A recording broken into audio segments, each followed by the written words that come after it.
أعوذ بالله من الشيطان الرجيم. بسم الله الرحمن الرحيم. الحمد لله رب العالمين والعاقبة للمتقين والجنة للمؤمنين والنار للمنافقين. الحمد لله الذي جعلنا من المتمسكين بولاية علي بن أبي طالب وأولاده المعصومين.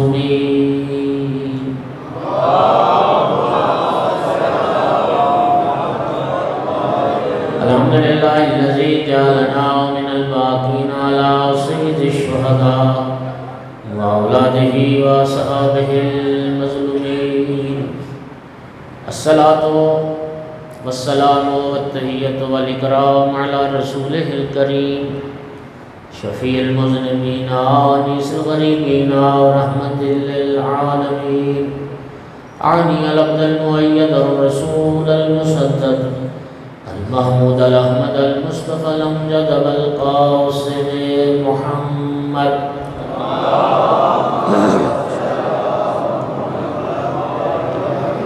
ثم الصلاة والسلام والتحية والإكرام على آل الطيبين الطاهرين المعصومين المنتجبين المنتخبين المظلومين، واللعنة الدائمة على أعدائهم الملعونين من يوم عداوتهم إلى قيام يوم الدين وبعد يوم الدين. أما بعد، فقال رسول الله صلى الله عليه وآله وسلم: إن لقتل الحسين حرارة في قلوب المؤمنين لا تبرد أبدا. صلوات.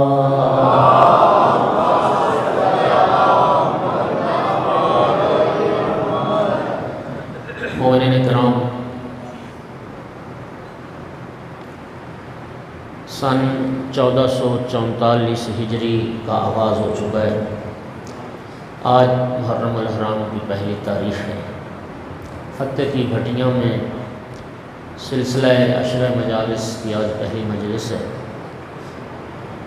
دعا ہے خداوند عالم بانیان کے حوائج پورے فرمائے، توفیقات خیر میں اضافہ فرمائے، اور آپ تمام عزاداران جو دلوں میں حوائج رکھتے ہیں، خداوند عالم ان تمام حاجات کو پورا فرمائے. نبی گرامی اسلام صلی اللہ علیہ وآلہ وسلم کی معروف حدیث مبارک، آقا نے ارشاد فرمایا: إن لقتل الحسین حرارة في قلوب المؤمنین لا تبرد أبدا. رسول اللہ نے فرمایا کہ امام حسین علیہ السلام کی شہادت کی وجہ سے، قتل حسین کی وجہ سے مومنین کے دلوں میں ایک ایسی حرارت پیدا ہو جائے گی جو کبھی سرد نہیں ہو سکتی، جو کبھی ٹھنڈی نہیں ہو سکتی. یقین فرمائیے، دنیا میں بڑے بڑے حادثات اور بڑے بڑے سانحات رونما ہوئے، لیکن حادثہ کربلا جیسا کوئی حادثہ دنیا میں رونما نہیں ہوا. 1400 سال گزر گئے، لیکن یقین فرمائی ہر سال لگتا ہے کہ یہ تازہ حادثہ ہے، ایک تازہ غم ہے. مومنین،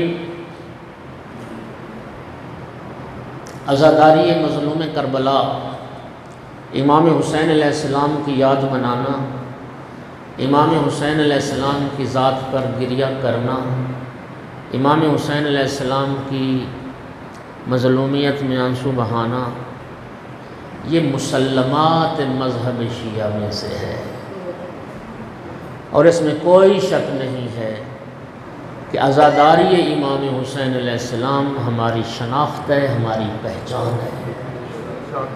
اب یقین کر لیں، دنیا شیعہ کے اصول دین، فروع دین کو نہیں جانتی، لیکن پوری دنیا میں کسی سے بھی پوچھا جائے کہ شیعہ کون ہوتے ہیں، وہ یہی کہیں گے جو حسین کا ماتم کرتے ہیں، جو یا حسین کہتے ہیں. امام حسین علیہ السلام کی عزاداری یہ ہماری پہچان ہے.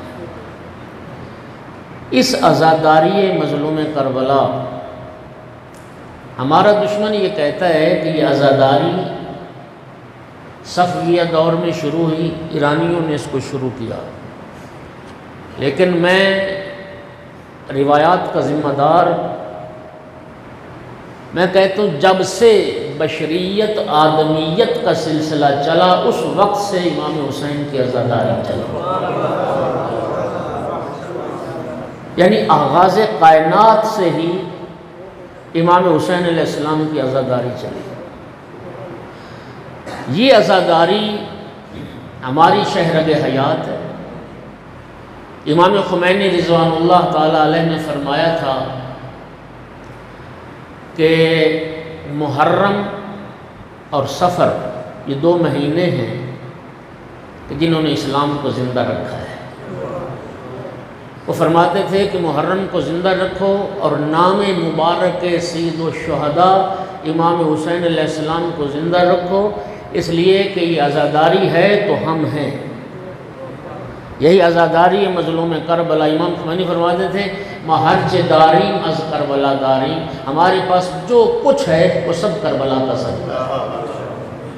اور یاد کربلا کا نفسیاتی پہلو جانتے ہو؟ یقین فرمائیے شدید ترین مصائب میں اور مشکل ترین حالات میں اطمینان قلب کے لیے یاد کربلا سے بڑھ کر کوئی اور ذریعہ نہیں۔ پتہ نہیں میں سمجھا پایا یا نہیں سمجھا پایا۔ انسان جتنا دکھی ہو، انسان جتنا مصیبت کا مارا ہو، کوئی شے اگر اس کو اطمینان دے سکتی ہے تو وہ کربلا کی یاد ہے۔ کربلا، ذکر امام حسین، ذکر شہیدان کربلا۔ اب خود کربلا کو دیکھیے کیا تھا۔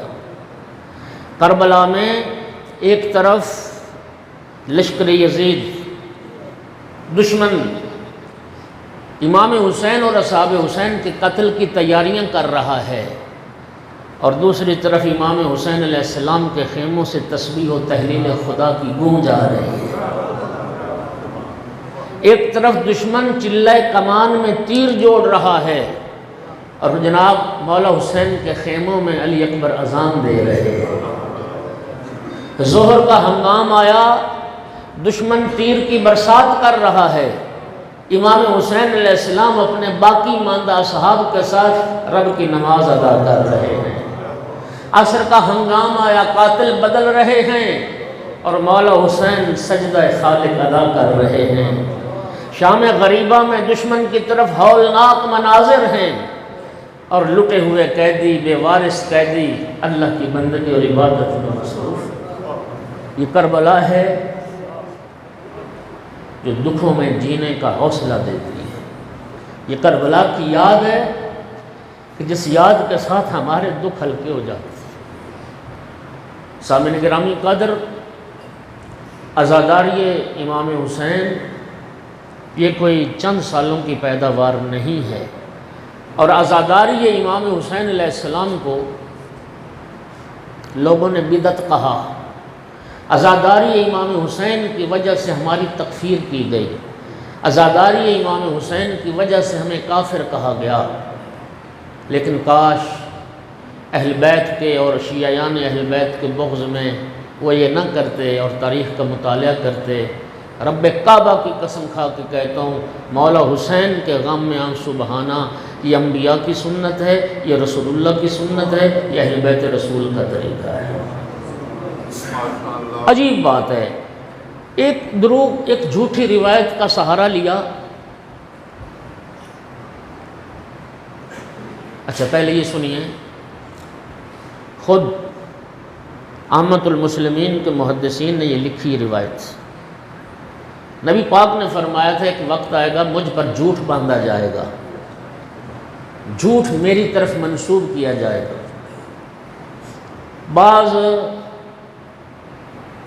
بعض علماء نے کہا کہ نہیں، ایسی کوئی بات نہیں ہے، نبی پاک پر کوئی جھوٹ نہیں باندھا گیا۔ علامہ مجلسی نے بڑی خوبصورت بات کی۔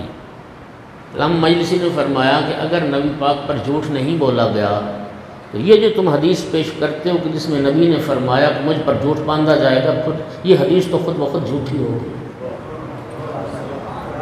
میں پتہ نہیں سمجھا سکا یا نہیں سمجھا سکا۔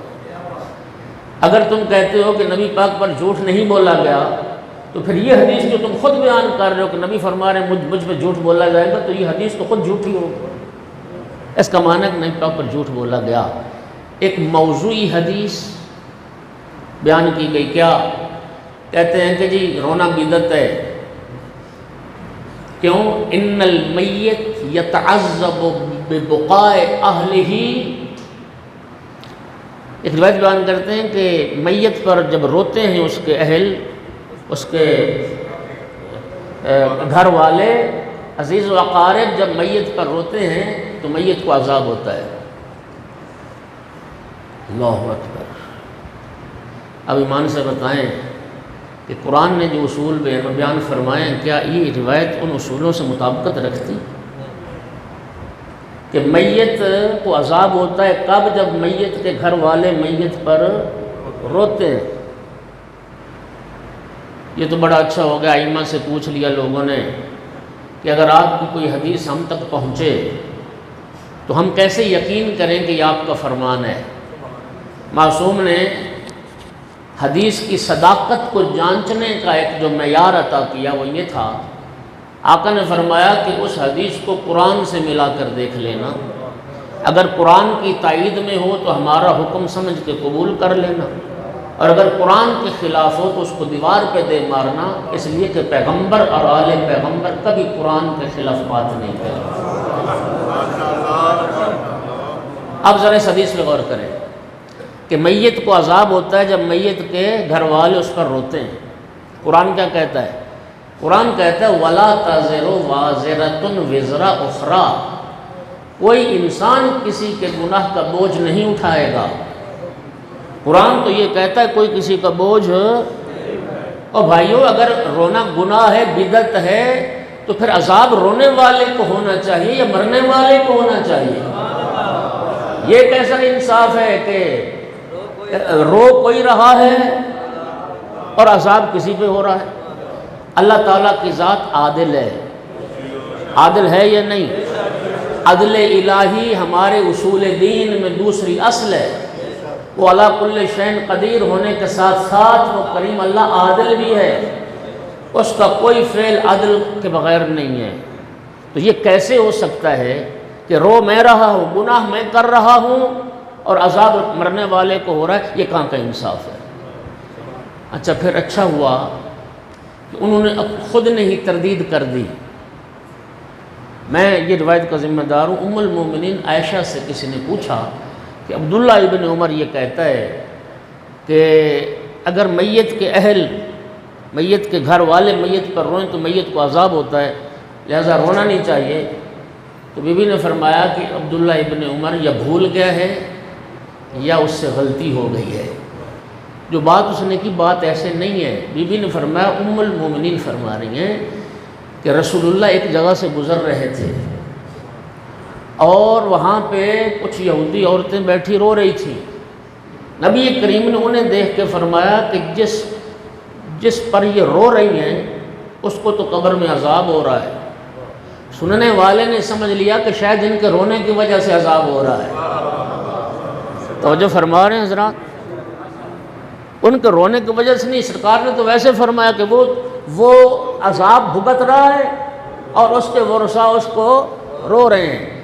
مومنین کرام، اللہ آپ کو جزائے خیر دے، میت پر رونا، آنسو بہانا یہ بدعت نہیں ہے، احساسات کا تقاضا ہے۔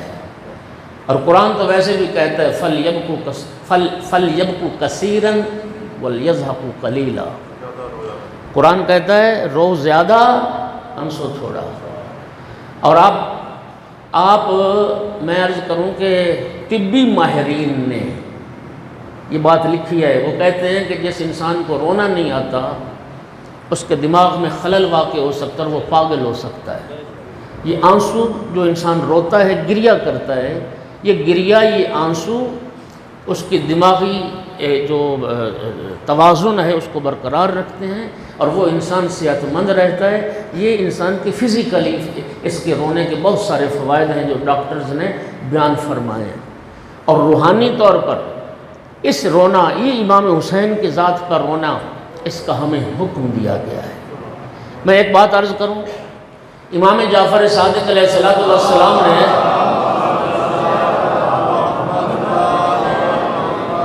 امام علیہ السلام نے فرمایا تھا شیعتنا خلقوا من فضل طینتنا، ہمارے شیعہ ہماری فضل طینت سے خلق ہوئے ہیں، یفرحون لفرحنا ویحزنون لحزننا، یہی وجہ جب ہم خوش ہوتے ہیں ہمارے شیعہ بھی خوش ہوتے ہیں، اور جب ہم غمزدہ ہوتے ہیں ہمارے شیعہ بھی غمزدہ ہوتے ہیں۔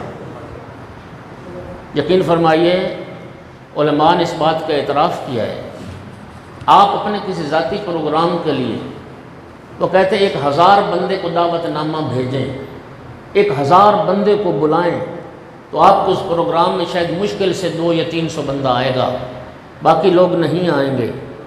لیکن یہ امام حسین علیہ السلام کی عزاداری وہ عزاداری ہے کہ صرف اشتہار اور اعلان کی ضرورت ہے، اور لوگ خود بخود کھینچے چلے آتے ہیں۔ مومنین کرام، ائمہ اہل بیت نے ہمیں عزاداری کا درس دیا۔ میں جو بات کرنے لگا تھا وہ یہ تھا، ہمارے شیعہ ہماری فاضل طینت سے خلق ہوتے ہیں، اور ہماری خوشی میں خوش اور ہمارے غم میں غم زدہ ہوتے ہیں۔ چہاردہ معصومین میں سے مولا حسین علیہ السلام کے علاوہ تمام ائمہ معصومین کی شہادت پر حزن کا حکم ہے، غم زدہ رہو، تمہاری کیفیت بتائے کہ تم غمگین ہو، لیکن مولا حسین علیہ السلام کی ذات واحد ذات ہے کہ جس پر رونے کا حکم ہے۔ حسین کو رویا جائے، مولا حسین پر گریہ کیا جائے، مولا حسین پر آنسو بہائے جائیں۔ اس لیے مولا حسین نے خود فرمایا انا قتیل العبرات، میں آنسوؤں کا مقتول ہوں، میں کشتہ عبرت ہوں، لا یذکرنی مومن الا بقا، کوئی بھی مومن جب مجھ حسین کو یاد کرے گا وہ آنسو ضرور۔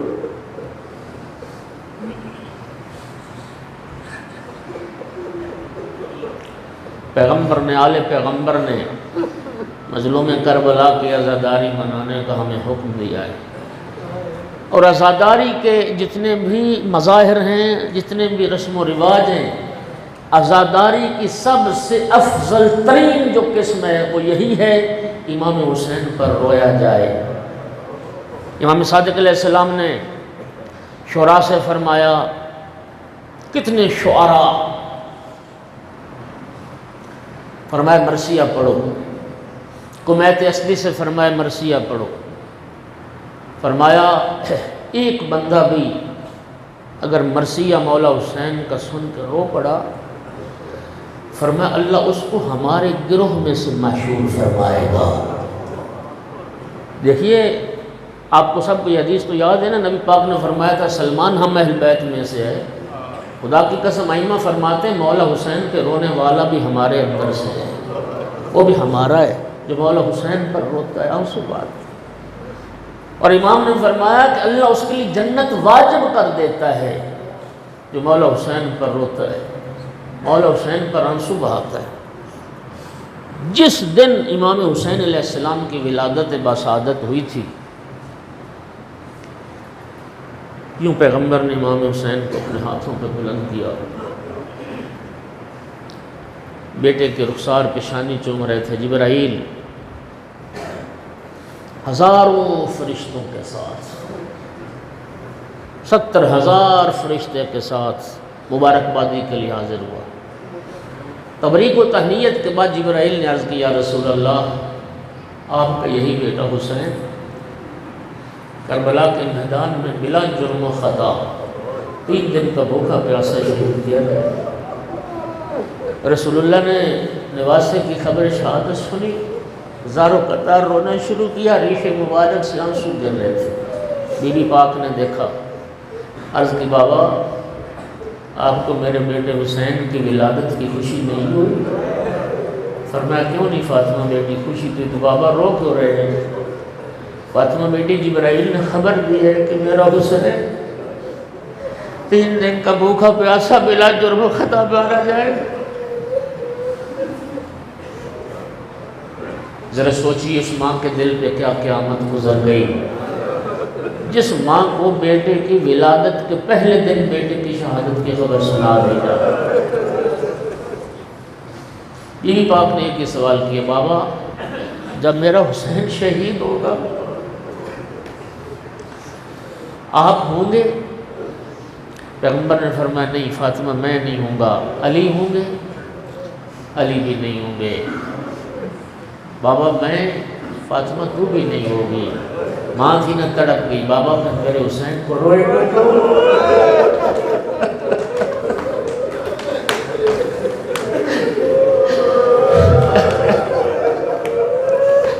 بابا پھر میرے حسین کو روئے گا کون؟ نبی کریم نے ایک دکھیاری ماں سے وعدہ کیا، فاطمہ بیٹی گھبرا نہیں، اللہ ایک قوم پیدا کرے گا، اللہ ایک قوم پیدا کرے گا جس قوم کے بچے، جوان، بوڑھے، مرد، عورتیں تیرے حسین کو روئیں گے، تیرے حسین کا غم منائیں گے۔ سیدہ کے دل کو تسلی۔ پھر بی بی پاک نے ایک وعدہ کیا بابا سے، بابا پھر میرا بھی آپ سے وعدہ رہا، کل جب آئے گا نا قیامت کا دن اور چلیں گے جنت کی طرف، بابا میں اس وقت تک جنت میں قدم نہ رکھوں گی جب تک میرے حسین کے عزادار جنت میں جب تک میرے حسین کے زوار جنت نہ پہنچنا۔ یہ سیدہ طاہرہ کی دعا ہے، اور رونا ہر کسی کو نصیب نہیں ہوتا۔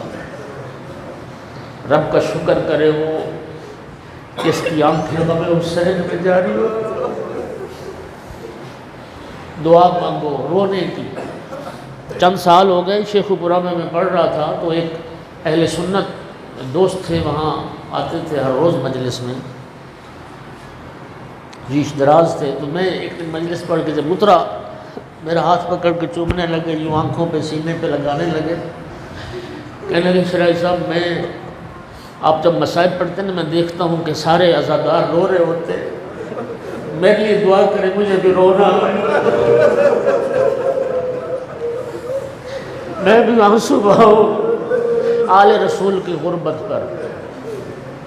عزاداروں یہ توفیق خداوندی کے بغیر ممکن نہیں۔ امام حسین علیہ السلام کی عزاداری، امام حسین علیہ السلام کا غم، یہ انبیاء کی سنت ہے، یہ ائمہ اطہار کی سنت ہے۔ ارشاد پروردگار ہوا، میں نے کہا نا جب سے سلسلہ آدمیت شروع ہو اس وقت سے مظلوم کی عزاداری شروع۔ اللہ پاک نے فرمایا تھا یا آدم اسکن انت وزوجک الجنہ وَقُلَا مِنْهَا رَغَدًا حَيْثُ شِئْتُمَا، آدم تم اور تمہاری زوجہ حوا جنت میں رہو جہاں سے چاہو کھاؤ پیو، فَلَا تَقْرَبَا هَذِهِ الشَّجَرَةَ، لیکن اس شجرہ کے قریب نہ جانا۔ قرآن کہتا ہے فَوَسْوَسَ لَهُمُ الشَّيْطَانُ، شیطان نے وسوسہ ڈالا اور وہ شجرہ کے قریب چلے گئے۔ قرآن کہتا ہے کہ کھایا نہیں چکھا، ذاق الشجرہ، لیکن ترک اولا کر بیٹھے، اور جب ترک اولا کر بیٹھے پھر یہ دعا کرتے تھے۔ قرآن میں ہے ربنا ظلمنا انفسنا وَإِن لَمْ تَغْفِرْ لَنَا وَتَرْحَمْنَا لَنَكُونَنَّ مِنَ الْخَاسِرِينَ، اے رب ہم نے اپنی جانوں پر ظلم کیا، اے رب اگر تو ہمیں معاف نہ کرے اور ہم پر رحم نہ کرے ہم تو خسارہ اٹھانے والوں میں سے ہو جائیں گے۔ فَتَلَقَّى آدَمُ مِنْ رَبِّهِ کلمات، جب اللہ پاک آدم علیہ السلام کی توبہ کو قبول کرنے لگے تو اللہ پاک نے حضرت آدم علیہ السلام کو توبہ کا طریقہ سکھایا۔ چند کلمات قرآن کہہ رہا ہے، آپ اس کی تفسیر میں پڑھ لیں، اور شیعہ سنی نے لکھا کہ وہ کلمات جن کلمات کے ذریعے سے آدم کی توبہ قبول ہوئی وہ کلمات کیا ہے؟ کیا کلمات سیکھے آدم نے؟ جبرائیل علیہ السلام نازل ہوئے اور جناب آدم سے عرض کی جبرائیل نے، اے آدم آپ ان کلمات کو میرے ساتھ پڑھیے، یا حمید و بحق محمد، یا عالی بحق علی، یا فاطر و بحق فاطمہ، یا محسن و بحق الحسن۔ آدم علیہ السلام ساتھ ساتھ پڑھتے گئے، اور جب پانچواں نام آیا نا یا قدیم الاحسان بحق الحسین۔ آدم نے جب نام حسین لیا، حضرت آدم علیہ السلام کی آنکھوں میں آنسو آ گئے۔ جبرائیل یہ تو بتاؤ اس نام میں کیا اثر ہے کہ جب میں یہ نام لیا میرا دل رنجیدہ خاطر ہوا، یہ نام سن کے میرے دل کو ٹھیس لگی اور آنکھوں میں آنسو آ گئے۔ اس وقت جبرائیل نے عرض کی آپ کی اولاد میں سے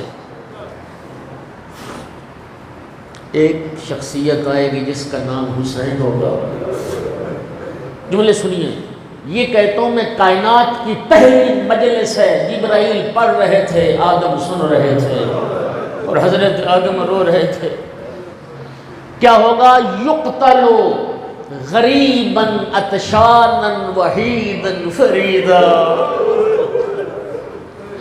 آخری نبی کا بیٹا ہوگا جس کا نام حسین ہوگا، غربت کے عالم میں پیاسا ذبح کیا جائے گا۔ یقول وعطشا، اور امام حسین اس حال میں قتل کیے جائیں گے جب پکار رہے تھے ہائے پیاس ہائے پیاس۔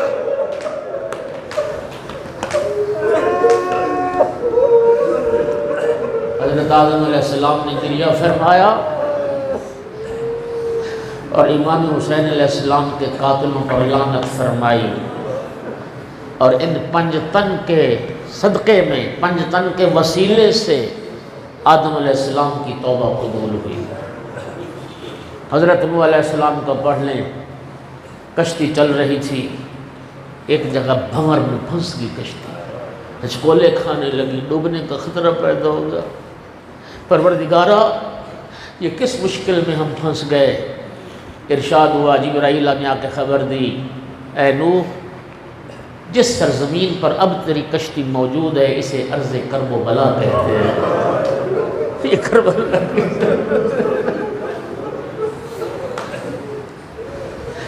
اسی طرح سے پنج تن کا وسیلہ دیا۔ حضرت نوح علیہ السلام نے کشتی پار لگی، 4 مرتبہ حضرت نوح علیہ السلام نے امام حسین کے قاتلوں پر لعنت فرمائی۔ کشتی کوہ جودی پر لگی، جناب ابراہیم علیہ السلام گھوڑے پر سوار سرزمین کربلا سے گزرے، گھوڑا پھسلا، جناب ابراہیم زمین پر گرے، پتھر سے پیشانی پھٹ گئی۔ پروردگار یہ کیسی سرزمین ہے؟ فرمایا یہ کرب و بلا ہے، تیری ذریت سے آخری رسول کا بیٹا حسین ہوگا، جو سرزمین پر بلا جرم و خطا مارا جائے گا۔ انبیاء نے گریہ کیا مولا حسین علیہ السلام کی مظلومیت پر، انبیاء روئے مولا حسین علیہ السلام پر، ائمہ اہل بیت نے گریہ کیا۔ یہ عزاداری مظلوم کربلا تقرب اللہ، خدا کا قرب پانے کا جو بہترین ذریعہ ہے وہ امام حسین علیہ السلام کی عزاداری ہے، وہ امام حسین علیہ السلام کے غم میں آنسو بہانا ہے۔ خدا ہمیں خلوص اور اخلاص کے ساتھ مظلوم کا غم منانے کی توفیق عطا کرے۔ ائمہ اہل بیت نے بڑا اہتمام فرمایا ہے۔ یقین فرمائیے مسلم شریف میں یہ حدیث موجود ہے، رونا بدعت نہیں ہے، رونا سنت انبیاء ہے۔ نبی پاک اپنی والدہ ماجدہ کی قبر پر، یہ صحیح مسلم میں روایت، اپنی والدہ ماجدہ کی قبر پر تشریف لائے۔ روایت کے لفظ ہے بقا و ابقا ما حولہ، اپنی والدہ کی قبر پر بیٹھ کر رسول اللہ خود بھی روئے اور جو ساتھی تھے وہ بھی روئے، روئے بھی رلایا بھی۔ جناب حمزہ کی شہادت پر صحابہ کرام کا بیان ہے، اتنی بلند آواز سے رسول اللہ نے گریہ کیا کہ ہم نے پوری زندگی میں اتنی بلند آواز سے رسول اللہ کو روتے نہیں دیکھا ہے۔ ہمارے ہاں احادیث موجود ہیں، روایات موجود ہیں کہ نبی کریم صحابہ کی محفل میں امام حسین پر ہونے والے ظلم کا تذکرہ کرتے تھے اور صحابہ بیٹھ کے گریہ کرتے تھے۔ رونا احساسات سے تعلق رکھتا ہے، شخصیت پر نہیں رویا جاتا، ان مصائب پر رویا جاتا ہے، اس ظلم پر رویا جاتا ہے جو کسی شخصیت پر وارد ہوتے ہیں۔ اور ائمہ نے بڑا اہتمام کیا اس عزاداری کے لیے۔ امام محمد باقر علیہ السلام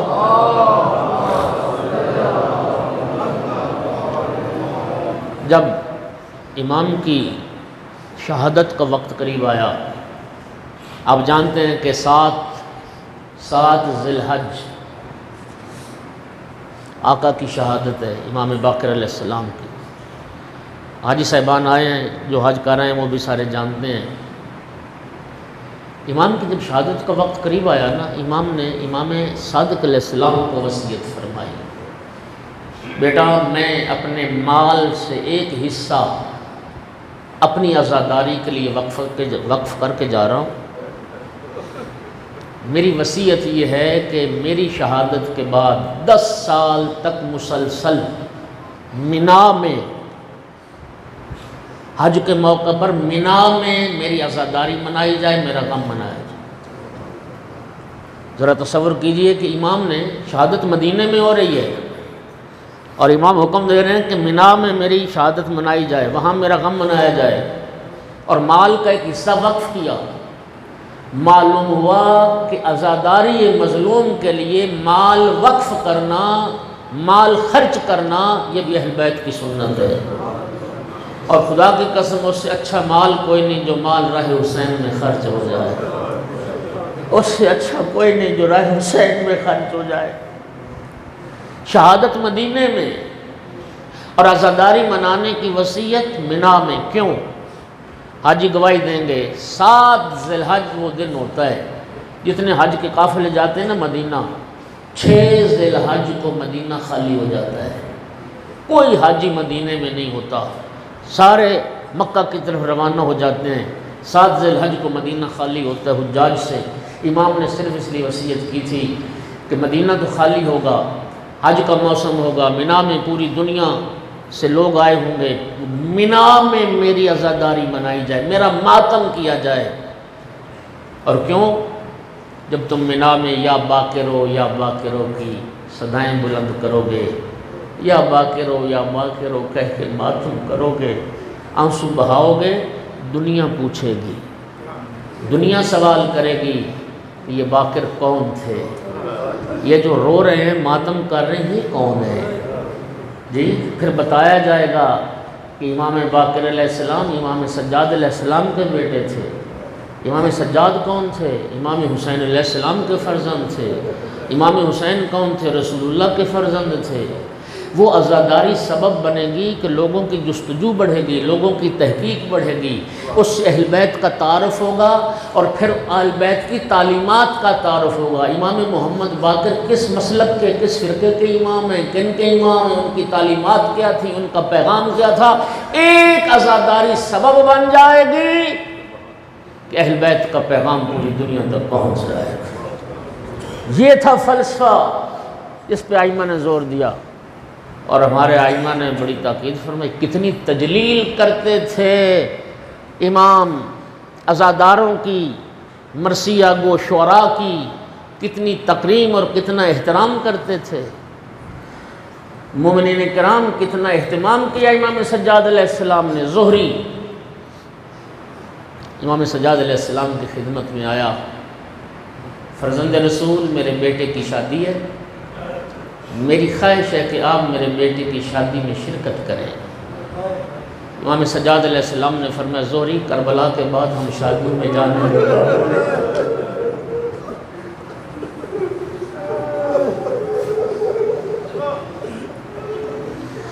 کربلا کے بعد، واقعہ کربلا کے بعد ہم شادیوں میں، خوشیوں میں جانے کے قابل نہیں رہ گئے۔ زہری کہتے ہیں مجھے اندازہ ہو گیا کہ امام شادی میں شرکت نہیں کرنا چاہتے۔ بیٹے کی شادی ہو گئی، زہری کچھ دنوں کے بعد پھر گیا، آقا میں نے اب گھر میں آپ کے بابا کی صف عزا بچھائی ہے، میں نے آپ مظلوم بابا کی مجلس عزا رکھی، آقا اب تو گھر میں تشریف لائیے۔ امام سجاد علیہ السلام نے سنا، پتہ کیا فرمایا؟ فرمایا زہری اب صرف میں نہیں آؤں گا، گھر میں پردے کا انتظام کرنا، میری پھوپھیاں بھی آئے، ہمارے اہل بیت بھی شریک ہوں گے۔ زہری نے پردے کا انتظام کیا۔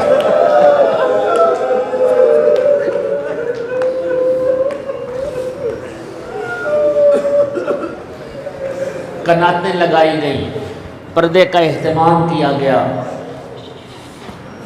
مرثیہ گو شاعر بلایا گیا۔ اس مجلس میں، صدر مجلس میں امام کے لیے کرسی رکھی گئی، مسند بچھائی گئی، آقا آپ یہاں تشریف رکھیں۔ لوگ نیچے بیٹھ گئے، امام اوپر بیٹھ گئے۔ جب مرثیہ گو شاعر نے امام حسین علیہ السلام کے مصائب کے اشعار پڑھنا شروع کیے اور سارے لوگ سر جھکا کے رونے لگ گئے، کچھ دیر کے بعد زہری نے جو دیکھا تو امام اپنی مسند پر نہیں ہے، امام کی کرسی خالی ہے۔ زہری نے دیکھنا شروع کیا، دیکھتے دیکھتے کیا دیکھتا ہے کہ جہاں ان عزاداروں نے جوتے اتارے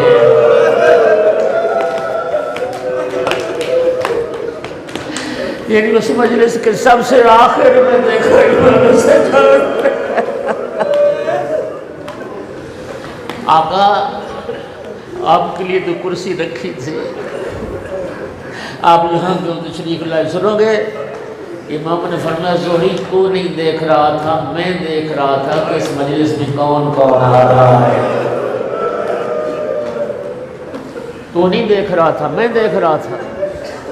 میرے آبا و اجداد اس مجلس میں موجود تھے، ان کے ہوتے ہوئے میں کیسے کرسی پر بیٹھ سکتا؟ حضرت آئمہ نے ہمیں اس مجلس کا درس دیا ہے۔ رب اکبر کی قسم کھا کے کہہ دو یہ نعمت عظمیٰ اس کو ہاتھ سے جانے نہ دے۔ مجالس کی شان و شوکت اور مجالس کی رونق میں کوئی کمی نہ آنے پائے۔ خدا آپ کو جزائے خیر عطا فرمائے۔ آئمہ نے اس مجلس کو فروغ دیا۔ ظاہر امام حسین کی کیا تجلیل ہے۔ سامعین گرامی، میں روایت کا ذمہ دار ہوں۔ امام حسین علیہ السلام کی زیارت کے حوالے سے میں بہت کچھ عرض کر چکا ہوں، لیکن آج جو حدیث پڑھنے لگوں شاید میں نے پہلے کبھی نہیں پڑھی۔ معصوم سے یہ حدیث ہے، امام حسین علیہ السلام کا زائر محشر بپا ہوگا، 1000 سال کے برابر ہوگا قیامت کا ایک دن۔ معصوم فرماتے ہیں سارے اہل محشر ابھی محشر میں حساب کتاب کی منزل پر ہوں گے، تمام جنتیوں سے اہل جنت 40 سال پہلے جنت پہنچے ہیں۔ ظاہر امام حسین یعنی باقی بھی سارے جنتی ہوں گے لیکن ابھی حساب کتاب کی منزل میں ہوں گے، ظاہر حسین 40 سال پہلے جنت پہنچے گا۔ اور شاید یہی وہ معنی ہے کہ جب چھٹے امام سے کسی نے پوچھا تھا یبن رسول اللہ لستم کلکم سفن النجات، فرزند رسول کہ آپ سب کے سب سفینہ نجات نہیں ہیں؟ امام نے فرمایا کیوں نہیں، ہم سب اہل بیت کشتی نجات ہیں۔ مولا پھر امام حسین علیہ السلام کو خصوصیت سے مصباح الہدیٰ و سفینۃ النجات جو کہا گیا وہ کیوں؟ امام کا جواب تھا ہم سب اہل بیت سفینہ نجات ہیں، وَلَكِنَّ سَفِينَةَ الْحُسَيْنِ أَوْسَعُ وَأَسْرَعُ، لیکن سفینہ حسین سب سے زیادہ وسیع اور سب سے زیادہ تیز، جو بہت جلد منزل پر پہنچنے والا ہے وہ سفینہ الحسین۔ کتنا وسیع، اس کی وسعت کا سنو۔ بہار میں روایت ہے امام جعفر صادق علیہ السلام سے، فرماتے ہیں کہ قیامت کے دن 1000 صف ہوگی گناہ گاروں کی۔ کتنی؟ 1000 صف گناہ گاروں کی، اور ایک ایک صف میں لوگ کتنے؟ ما بین المشرق والمغرب۔ امام فرماتے ہیں اس 1000 صف میں سے 999 صف گناہ گاروں کی تنہا مولا حسین علیہ السلام کی شفاعت کے نتیجے میں بخشے۔ 999 گنہگاروں کی صف ہوگی جن کی شفاعت مولا حسین ہے۔ اب تمہیں سمجھ آئی کہ جب رسول اللہ زیر اتساع تھے اور امام حسین علیہ السلام نے آ کے سلام کیا تھا، السلام علیکہ یا جد یا رسول اللہ، پیغمبر نے کیا جواب دیا تھا؟ وعلیکم السلام یا ولدی و یا شافع امتی، میرا بیٹا حسین تجھ پر سلام، و میری امت کی شفاعت کرنے والا حسین تجھ پر سلام۔ یہ سفینہ حسین ہے جو سب سے زیادہ وسیع اور سری، اور امام رضا علیہ السلام نے امام رضا علیہ دیبل خزائی کا نام سنا؟ امام رضا کے زمانے کا بہت بڑا شاعر تھا۔ امام نے فرمایا، محرم کے ایام تھے، امام نے فرمایا دیبل میرے جد حسین کا مرثیہ پڑھو۔ امام رضا علیہ السلام نے کناتیں لگوائیں۔ دیبل کہتا ہے کہ مستورات اس کنات کے پیچھے تھی، امام اور امام کے اصحاب ساتھی موجود تھے، میں نے امام حسین علیہ السلام کا مرثیہ پڑھا۔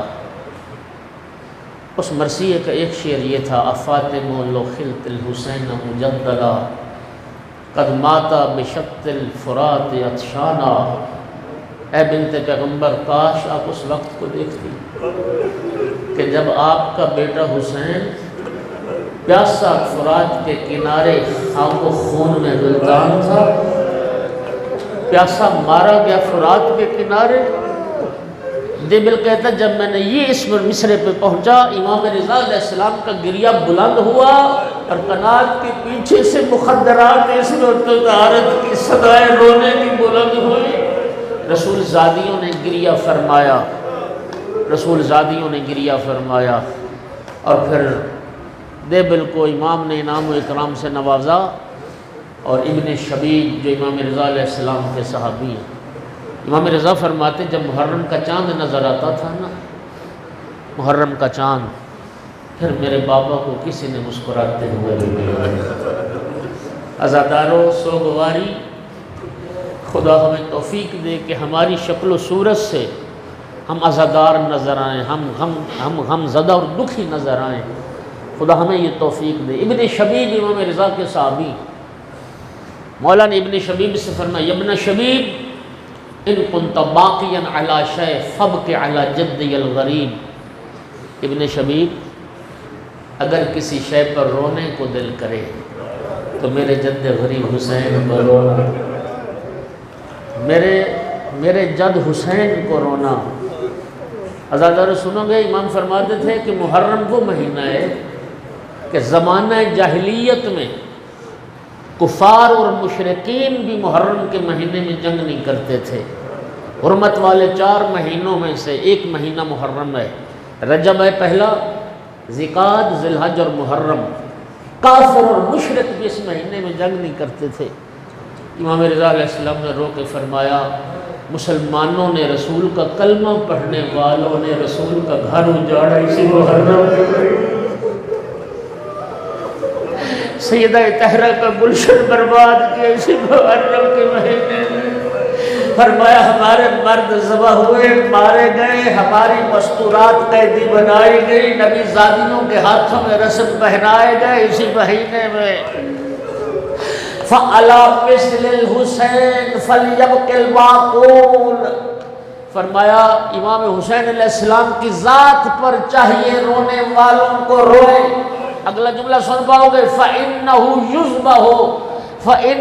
يُذْبَحُ كَمَا يُذْبَحُ الْقَبْشُ، فرمایا جس طرح گوسفند کو ذبح کیا جاتا ہے اس طرح میرے جد حسین کو ذبح کیا جاتا ہے۔